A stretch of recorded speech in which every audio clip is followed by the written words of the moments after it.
Ek moet nou nie weer aggressief byt nie. Kyk as mens mos nou die N1 vat, né, van Johannesburg af Kaapstad toe, waar die visse in die see swem. Presies in die helfte is Hannover.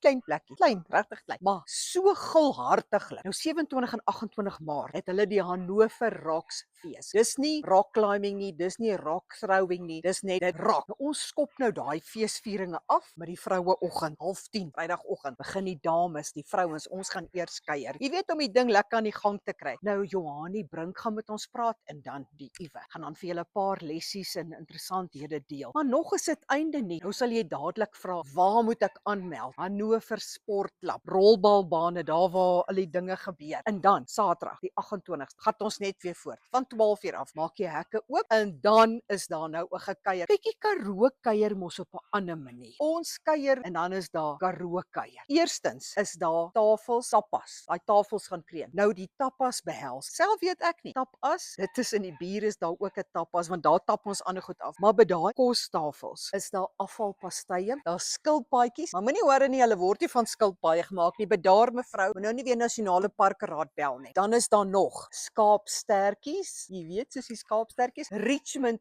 ribbetjies, hoor net daai lekker alliterasie. Lamsvleis, roosterkoeke met tzatziki en dan lende chops. Nie lente chops nie, lende chops. So dis natuurlik nou skaapwêreld daar, so jy kan vir jouself nou indink. En terselfdertyd gaan daar 'n veiling wees van hierdie ongelooflike skildery wat gemaak is deur 'n dame wat daar in die Karoo bly met die naam van Petra Lombard. Nou julle kan sien hoe groot is hierdie skildery. Dit lyk soos 'n foto, maar dit is nie. Sy het hom geskilder. Hy gaan opgeveil word, so jy kan selfs aanlyn inskakel vir die veiling. Dan is daar nog ook ander uitstallers en natuurlik die nimmerlike, immer belangrike biertent. Daar gaan mense nou kuier en gesellig verkeer en dan is daar ook lewendige musiek wat uiteindelik sommer in die biertuin gemaak gaan word en dan sluit ons af met Jan Raap. Nou Jan Raap en skraap nie om sy goed bymekaar te kry. Hy's 'n man wat diep sing en wat goed voorberei kom na hierdie Hannover Rocks Festival of Hannover Klippe feesviering 27 en 28 Maart. So wat nou great is, jy hoef nie te ry tot by die visse nie. Jy ry net tot by die sportklub. Net tot by die sportklub, dan kuier ons daar. So 27 en 28 Maart, dan sien ek julle daar. Moet dit nou nie misloop nie, want ek wil vir jou sê, as jy dit misloop, is jy bietjie deur die mis. Ons gaan skaap eet, ons gaan skaap praat en wat lekker is, omdat Hannover in die middel tussen Jansburg en Kaapstad is, hoef jy net tot in die helfte te ry en daar te kyk. Maar as jy in 'n geval in die toekoms weer deur hy Kaap, Hannover is die plek waar jy jou Hannover karretjie met aftrek en bietjie met rus. Maar die 27ste en 28ste moet jy daar kom kyk. Dan wys ons vir jou hoe benut jy Hannover op 'n baie insiggewende manier. Nou daar's nie noodwendig geel vark oor dit daar nie. Nee mevrou, dis nie 'n liegstorie nie. Ons probeer net sê die dames gaan kyk. Nee, ons maak daar heeltemal anderste rangskikkingkies. Ons sal dit vir julle wys. Ons pluk dit sommer daar in die veld in.